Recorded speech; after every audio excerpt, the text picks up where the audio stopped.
The scream came from inside the church, and no one moved to help her. Martha Coyle pressed her back against the pulpit, watching the doors bend inward under a weight that should not have existed. Claws, long black, wet with something dark, dragged grooves into the oak. Outside, the town of Wren's Hollow burned in silence. No fire trucks, no sirens, because there was no one left to call them.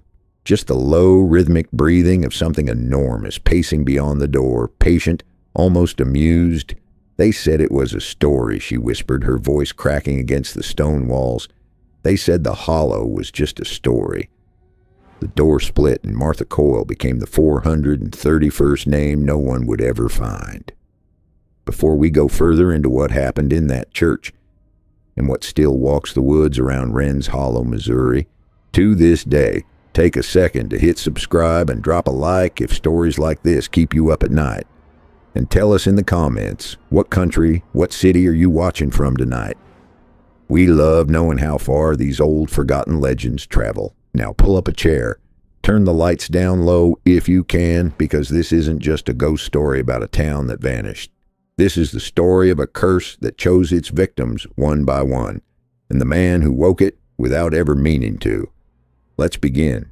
Before the screaming, before the church, before the 431 names carved into a memorial nobody visits anymore, there was a boy named Ezekiel Marrow, and there was a town that loved him the way small towns love their own, fiercely, possessively, and without much curiosity about what lay underneath.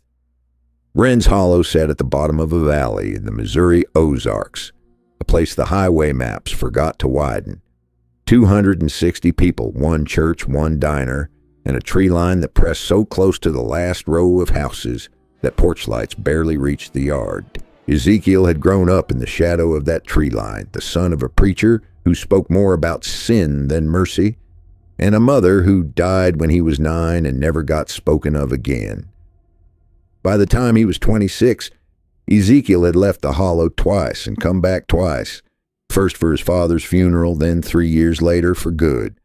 He told people he'd come home to fix up the old house on Route 9, the one with the collapsed porch and the well nobody used. What he didn't tell them was that he'd spent those years away chasing a story his mother used to whisper to him before bed, back when she was still healthy enough to whisper anything. "There's a door in the hollow," she'd said, "and something on the other side remembers every name that's ever been spoken near it." He'd thought it was just a bedtime story, a way to make a scared, motherless boy feel like the dark had rules. He found out how wrong he was on a Tuesday in October, 3 weeks after moving back. The diner, Peg's, the only one in town, was where Ezekiel first heard about the missing hikers. 2 of them, a young couple from Springfield, hadn't checked out of their cabin rental and hadn't answered calls in 4 days. The sheriff, heavy-set man named Cole Dunbar, who'd known Ezekiel's father, mentioned it the way he mentioned most things in the hollow, flatly, without much interest, like weather. "Happens sometimes," Dunbar said, stirring sugar into coffee that had gone cold an hour ago. "Woods out past the old quarry get confusing. GPS don't work right down there. We'll find 'em." "You always find 'em?" Ezekiel asked. Dunbar's spoon stopped moving for just a second. "Mostly." That word, "mostly," sat wrong in Ezekiel's chest for the rest of the day. That night, unable to sleep in a house that still smelled faintly of his father's pipe tobacco, he pulled the box down from the attic, his mother's box. Photographs, a rosary, few letters and handwriting too shaky to be anyone but her in her final year. And beneath all of it, a leather journal that wasn't hers at all. The ink was older, the handwriting harder, the kind of cursive nobody taught anymore. Wren's Hollow was not settled, the first page read. It was granted. In 1841, the founding families made an agreement with what lived in the valley before them.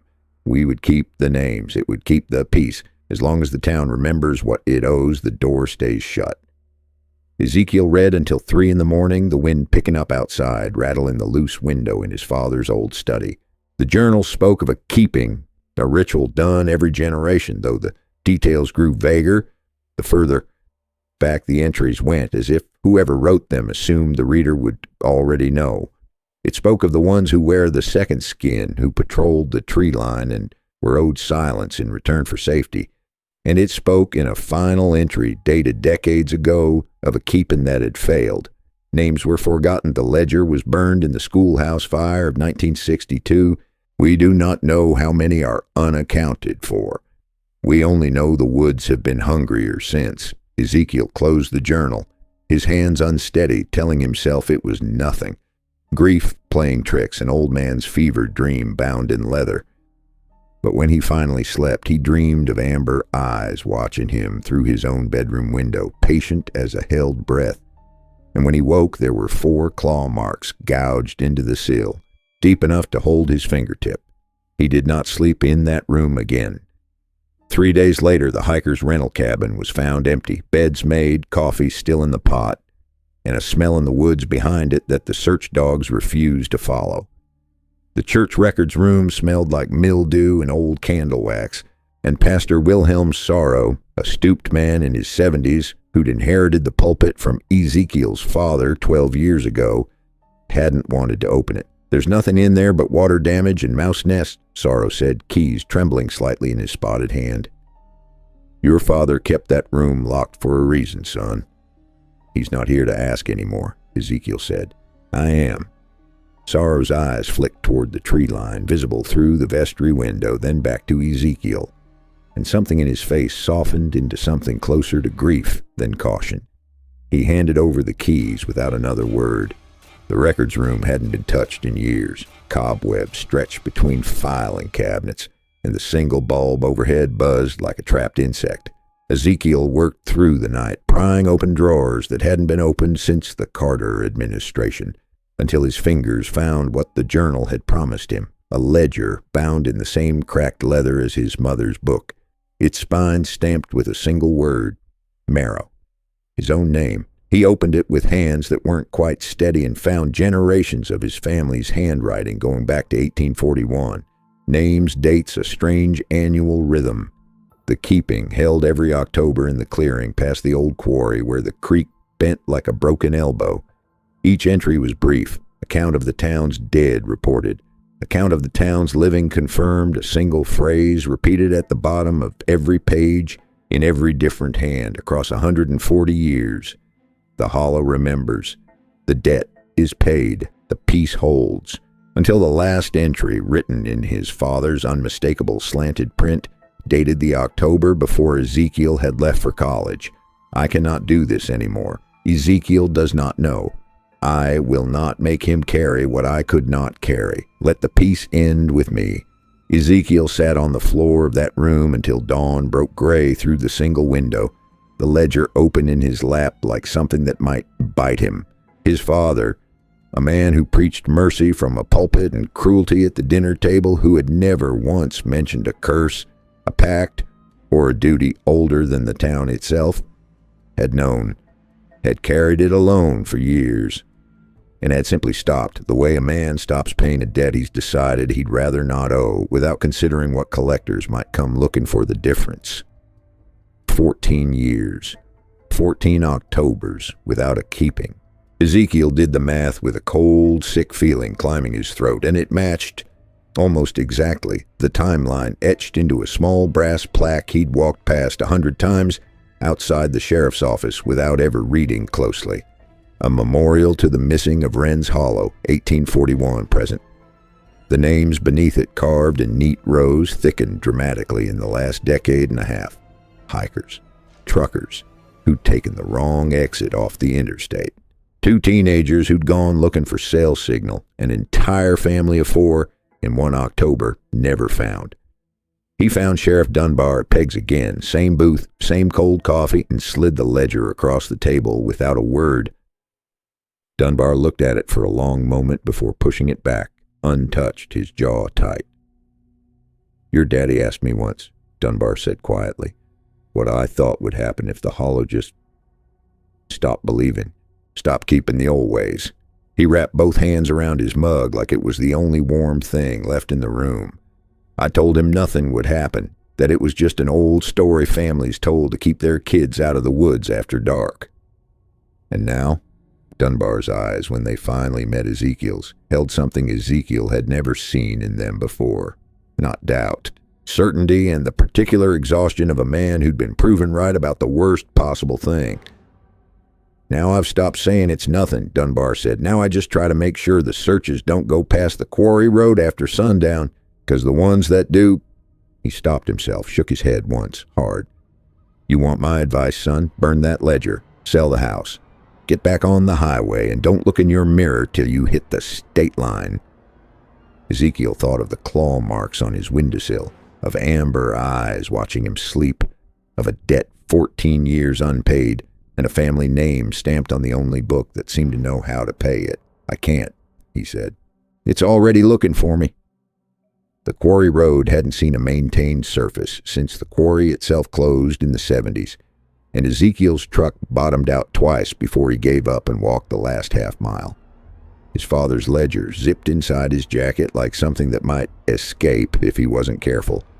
The clearing was exactly where the journal said it would be, a wide, unnaturally flat depression in the land, ringed by oaks so old their canopies blotted out the noon sun into a permanent dusk. At its center stood a ring of stones, moss-swallowed, arranged with a precision no natural rockfall could explain. Ezekiel had expected to feel foolish standing there, a grown man chasing his dead mother's bedtime stories into the woods. Instead, he felt watched, the way a man feels watched in an empty elevator, the hair along his arms lifting before his mind caught up to why. "You shouldn't be here." He spun hard enough to nearly go down. A woman stood at the clearing's edge, mid-30s, dark hair pulled back tight, a canvas bag slung across one shoulder, and a look on her face that was more calculation than fear. He didn't recognize her, which in a town of 260 people meant something on its own. "Neither should you," Ezekiel said once his heart climbed back down out of his throat. "Name's Rosalind Cade. I'm a folklorist. Was, before the university stopped funding field work like this." She stepped closer, boots silent on the moss, eyes flicking over the stone circle with an interest that felt clinical, hungry in a different way than the woods themselves felt hungry. "I've been tracking disappearance clusters through this county for 2 years. Rand's Hollow has the highest unexplained missing persons rate per capita in the state of Missouri, and nobody outside a 3-county radius has ever noticed.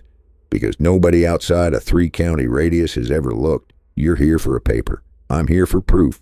Something flickered behind her eyes. Ambition sanded down thin over something closer to obsession.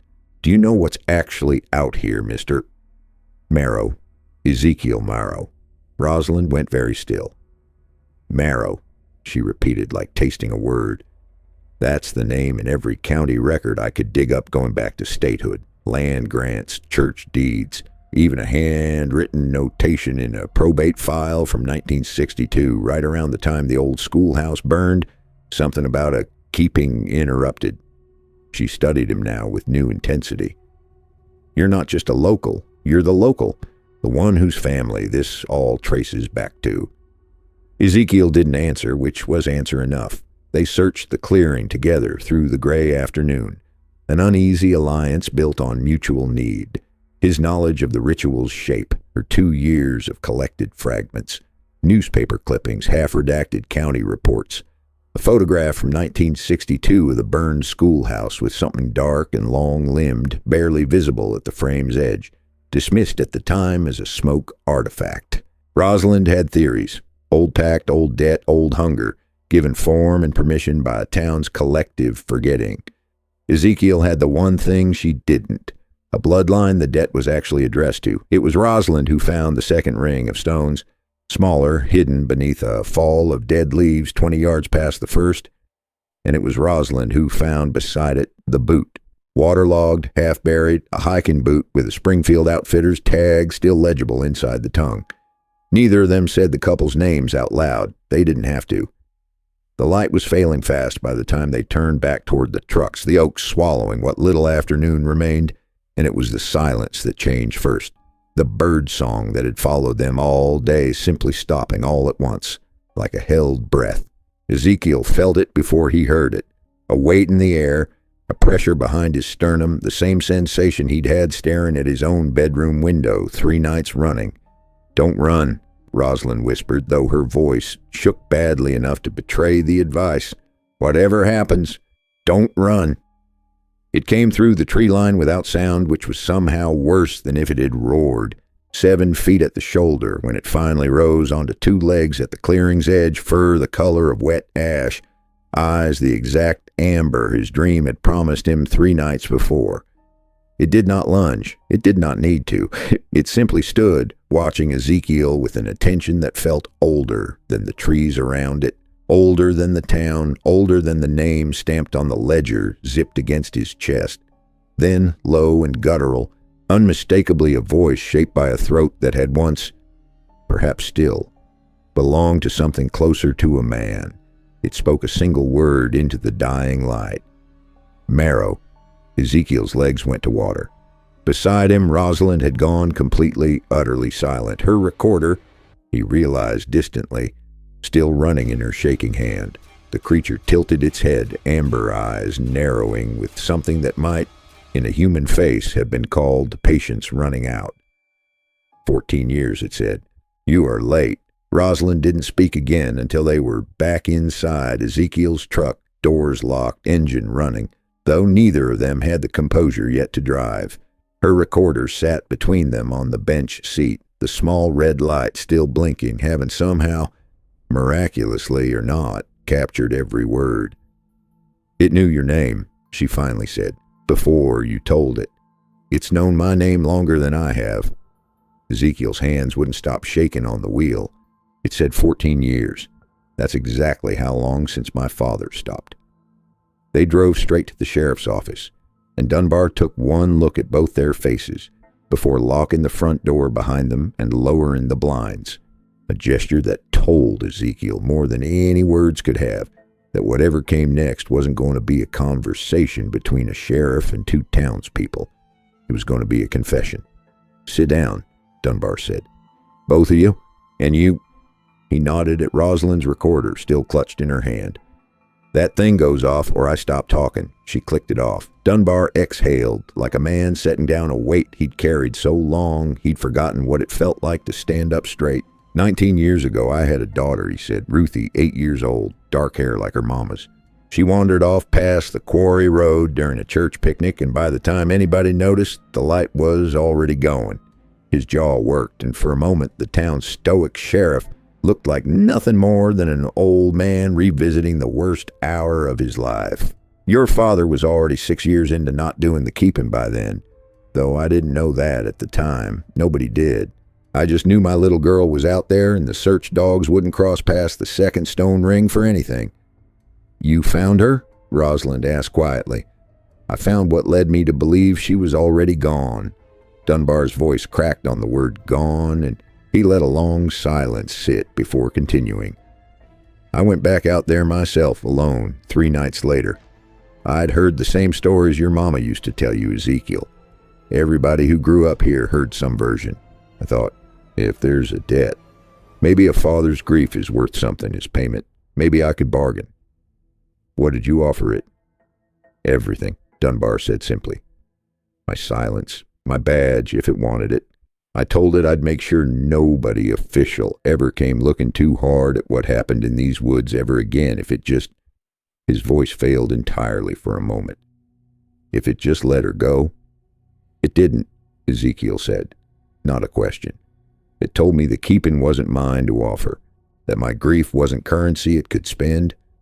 Dunbar's hands, folded on the desk, trembled slightly. "But it did take the silence, said a lawman's silence was worth more than most men's whole lives, because a lawman's silence protects a hunting ground, and I gave it. God forgive me, I gave it. And every disappearance since then I've filed as a hiking accident or a drifter passing through, because I was too much of a coward to admit what actually happened to my little girl, and too scared of what it'd cost this town if the truth ever got out that Wren's Hollow feeds something." The office was silent except for the hum of the ancient window unit fighting the October chill. "The keeping," Ezekiel said slowly, working through what Dunbar's confession meant, cross-referencing it against the fragments in his father's ledger. "It's not just a ritual, it's a trade. Names remembered in exchange for peace. But somewhere in there, a life has to be offered, willingly. That's what my father couldn't do 14 years ago. That's what stopped it. Dunbar's silence confirmed it before his nod did. Rosalind had gone pale, flipping rapidly through her own field notes, cross-referencing dates. "The 1962 fire," she said. "The one that burned the original ledger. It wasn't an accident, was it?" "Story goes the keeper that generation refused the offering," Dunbar said. "Burned the whole record rather than pay it. Bought the town about a decade of quiet before the debt started coming due again anyway, just slower. Compound interest, near as I can figure." Ezekiel thought of the creature's amber eyes, the terrible patience in that single spoken word, marrow, and understood with a cold clarity that settled into his chest like swallowed ice exactly what the next full moon was going to ask of him. "It wants a life," he said, "a willing one. That's the actual keeping, not a ceremony. A sacrifice." Nobody in the room disagreed. The bell above the office door rang before anyone could say more. Pastor Sorrow, breathless, his coat still half-buttoned, face the color of old paper. "The Hendersons," he gasped. "Whole family. Cabin's empty. Truck's still in the drive. Dinner still on the stove." He looked between the three of them, reading something in their expressions that made his voice drop to almost nothing. "It's started again, hasn't it? Whatever your father stopped doing, it's already collecting." Outside the window, the sun was dropping fast behind the tree line, and somewhere past the quarry road, in a clearing ringed by stones older than the town itself, something patient and ash-colored was counting down the nights until the moon came full. Ezekiel had 11 days. 11 days became 7, became 3, and Ezekiel Marrow spent every waking hour of them buried in his father's ledger, his mother's journal, and Rosalind's 2 years of scattered research, searching for a version of the keeping that didn't end with a name added to the memorial plaque outside the sheriff's office. He found it on the third night, in the margin of an entry from 1889. A single line added in different ink than the rest, as if inserted later by someone who'd learned something the original keeper hadn't known. The offering need not be a life ended. It may be a life surrendered, the keeper's own claim to the name given over, so long as it is given whole and without return. "It's not asking for a death," Ezekiel said, reading it aloud to Rosalind across his father's kitchen table. The journal's pages spread between empty coffee cups. "It's asking for an ending. The Marrow line stops being tied to this. I stop being tied to this, whatever that costs. What do you think it costs?" He didn't know. Neither did the journal. But he understood with the particular certainty of a man who has run out of other options, that he was going to walk into that clearing on the full moon and find out. Rosalind wanted to come. He wouldn't let her, and for once she didn't argue. She understood better than most that this wasn't research anymore. Dunbar wanted to come too. Weighed down by 19 years of silence, he was finally ready to break. But Ezekiel asked him instead to do the one thing that might actually matter. Gather the town. Not to fight, not to watch, but to remember. Out loud. Every name on that memorial plaque, spoken by people who'd normally walk past it without a glance. "The journal keeps saying the same thing over and over," Ezekiel told him. "The hollow remembers. The debt is paid, the peace holds. Maybe remembering isn't just a phrase. Maybe it's part of the payment, too." On the night of the full moon, while the town gathered in the church, Ezekiel had once watched a nightmare tear through. Sorrow leading 260 voices through a list of 430 names, some centuries dead, some barely a year gone. Ezekiel walked the quarry road alone, his father's ledger held against his chest like a shield that had never once protected anyone. The creature was already waiting in the clearing when he arrived, larger in the moonlight than it had seemed at dusk, amber eyes catching the silver light like coins at the bottom of a well. "You came," it said. Something in its guttural voice might have been surprise. "I'm ending it," Ezekiel said, his voice steadier than he felt. "Not with a name added to your ledger, with the line itself. No more Marrows keeping your peace, no more inherited debt passed down to people who never agreed to owe it." He opened the journal to the 1889 entry, held it up in the moonlight, though he doubted the creature needed to read it. "I'm giving you what's actually mine to give. not a life, my claim. Whatever comes after me, it's not bound to this anymore." The creature was silent for a long moment, ash-colored fur shifting like wind through wheat, and when it finally spoke, the guttural rasp had softened into something almost like grief. "Your father tried to walk away without paying anything at all," it said. "That is why the hollow bled. You are the first marrow in 4 generations to understand the difference between refusing a debt and closing one." It came closer. Close enough that Ezekiel could feel the heat radiating off its enormous frame. Close enough to smell wet earth and old blood and something underneath that might have once been human. It did not attack. It simply extended one long, clawed hand and rested it, with a gentleness that seemed to cost it something, against the ledger's cracked leather cover. The book grew warm, then hot. Then in Ezekiel's hands it began to burn, not with fire he could see, but from the inside, pages curling to ash without flame, the weight of it lightening until there was nothing left but a scattering of gray dust across his palms. "The debt is paid," the creature said. "The peace holds. Go home, Marrow. The hollow will not call your name again." It turned, and the ash-colored shape moved back into the tree line without another sound, and this time, for the first time in 14 years, the woods did not feel like they were holding their breath. They simply felt like woods. Ezekiel stood alone in the clearing until the moon crossed past the oaks, and then he walked home empty-handed to a town that was, for the first time he could remember, genuinely, entirely quiet. Wren's Hollow still stands tucked into its forgotten valley, and if you drove through today, you'd see nothing but a diner, a church, and 260 people who mostly keep to themselves. The disappearances stopped the autumn Ezekiel Marrow walked into the woods and came back alone. No one in town speaks of why, though most of them, if pressed, will admit they remember more names now than they used to. A habit that started quietly the night the whole congregation gathered to read a list out loud and never quite stopped. Ezekiel still lives in his father's house, though he sleeps with the window open now, unafraid of what might be watching. He tells people the debt his family carried is finally closed. He doesn't tell them what it cost to close it, or that some nights, when the wind moves through the trees just right, he swears he can still hear something ash-colored and patient walking the tree line. Not hunting anymore, just remembering, the way the living remember their dead, and the way, if we're honest, none of us ever really stop owing something to the places that made us. If this story kept you up tonight, subscribe and come back for the next one.